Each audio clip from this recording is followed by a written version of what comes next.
For 5 years on a mountain in China, this Edmonton girl lived and breathed Kung Fu. I love like the intricacies of all the movements and everything, but I also love that it is very focused on like the internal side of things. After graduating from the Wudong Academy, Mel Beckett came home, ready to open her own Kung Fu school.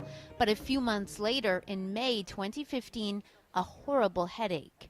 And then that night I woke up and my hands and feet were numb. And so I freaked out. By the next day, Mel couldn't walk, talk, or even breathe for herself. She had Guillain-Barré syndrome. Her immune system was attacking her nerves. The sicker she got, it's hard to watch. It took 6 weeks just to speak again, let alone move. She was in a wheelchair, couldn't even really wheel the chair around much, need to be helped getting in and out of bed. Physiotherapist Andrew Kwok says Mel's martial arts training was invaluable in rehab.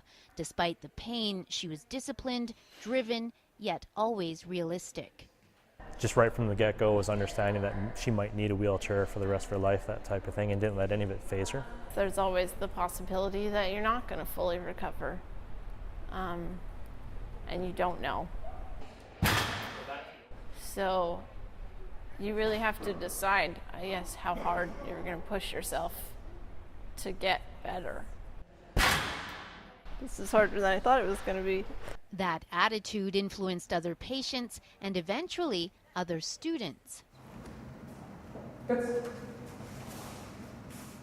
This 31-year-old recently returned to Kung Fu, first attending classes in a wheelchair. She still isn't practicing perfectly, but that's okay.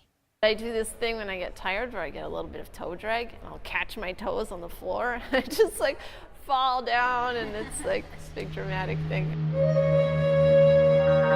Mel says martial arts taught her how to be courageous, but the people who know her say she had that mastered all on her own. Patients like Mel just kind of remind us that, yeah, that's kind of why we're doing this. What she's gone through and how she's handled it, it's truly, truly amazing.